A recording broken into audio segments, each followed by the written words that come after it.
এসএসসির যে পরীক্ষা নির্ধারিত অত্যন্ত সুষ্ঠুভাবে মসৃণভাবে হয়েছে। শকুনের সাপে গরু মরে নাই। পরীক্ষার্থীদের গুলিয়ে দেওয়ার জন্য, বিভ্রান্তি হতাশা আনার জন্য যা যা বিষ ছড়ানোর দরকার এই সিপিএম, বিজেপি এবং কংগ্রেসের একাংশের নেতা করেছে। একের পর এক ভুয়ো পোস্ট, বিভ্রান্তিকর পোস্ট, এই হবে ওই হবে, ফাঁস হচ্ছে, বিক্রি হচ্ছে, এদের এবার ক্ষমা চাওয়া উচিত। এসএসসির যে পরীক্ষা নির্ধারিত অত্যন্ত সুষ্ঠুভাবে মসৃণভাবে হয়েছে। মাননীয় শিক্ষামন্ত্রী তিনি সবিস্তার তার তথ্য পরিসংখ্যান দিয়ে সব জানিয়ে দিয়েছেন।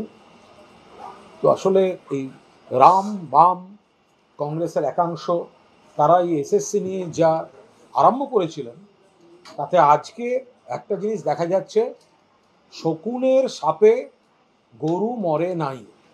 গরু তৃণভোজী প্রাণী, গরু মসৃণভাবে গরুর মতো রহিয়াছে, আর শকুন আকাশে উড়িতে উড়িতে কাঁদিতেছে। শকুনের সাপে গরু মরে নাই। একের পর এক ভুয়ো পোস্ট, বিভ্রান্তিকর পোস্ট, এই হবে ওই হবে, ফাঁস হচ্ছে, বিক্রি হচ্ছে, এদের এবার ক্ষমা চাওয়া উচিত। ক্ষমা চাওয়া উচিত। যেখানে একটা পরীক্ষা, তার আগে পরীক্ষার্থীদের গুলিয়ে দেওয়ার জন্য, বিভ্রান্তি হতাশা আনার জন্য যা যা বিষ ছড়ানোর দরকার এই সিপিএম, বিজেপি এবং কংগ্রেসের একাংশের নেতা করেছেন। কিন্তু শকুনের সাপে গরু মরে নাই। আর সবচেয়ে বড় তাৎপর্যপূর্ণ বিষয়, এসএসসির পরীক্ষা তো নির্বিঘ্ন হলো, কিন্তু এই পরীক্ষা পর্বে দেখা গেল উত্তরপ্রদেশ, বিহার সহ তথাকথিত ডবল ইঞ্জিন সরকারগুলির রাজ্য থেকে ছাত্রছাত্রীরা বাংলায় পরীক্ষা দিতে এলেন।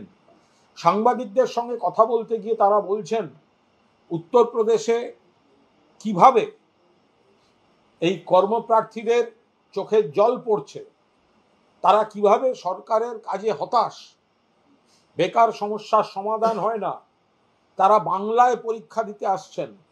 যারা ভিন রাজ্য থেকে পরীক্ষা দিতে এসছেন তারা পরিষ্কার বুঝিয়ে দিয়েছেন যে উত্তরপ্রদেশ সহ, যোগী রাজ্য সহ, ডবল ইঞ্জিনের রাজ্য সহ অন্য রাজ্যগুলিতে কি ভয়ঙ্কর পরিস্থিতি, তারা বাংলায় আসার আলো দেখছেন বলেই বাংলায় এসে পরীক্ষা দিয়েছেন। দুই, বাংলায় এমন পরিবেশ আছে, বাংলায় কিন্তু একবারও এরকম কোনো আওয়াজ ওঠেনি যে বাংলার পরীক্ষা শুধুমাত্র বঙ্গবাসীরাই দেবেন। দেখা গেছে অন্য রাজ্য থেকে বহু ছেলে মেয়ে এসে পরীক্ষা দিলেন।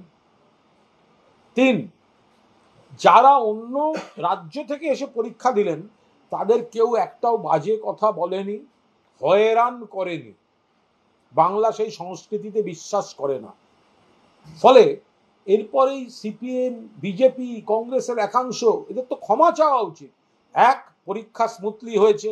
দুই, পরীক্ষা সম্পর্কে তারা যে ভিত্তিহীন গুজব, মিথ্যা ছড়িয়েছেন সেগুলো মিথ্যা বলে প্রমাণিত হয়েছে। তিন, অন্য রাজ্য থেকে পরীক্ষা দিতে এসে প্রমাণ করে দিয়েছে অন্য রাজ্যের হাল কতখানি খারাপ, যে সেখানকার পরীক্ষার্থীরা বাংলায় এসে আশার আলো দেখছেন, পরীক্ষা দিতে চাইছে। এবং চার, বাংলাদেশের সংবিধান মেনে, ঐক্য সংহতি মেনে বাংলা যারা বাইরে থেকেও এসছে তারাও শান্তিতে এখানে পরীক্ষা দিয়ে গেছে।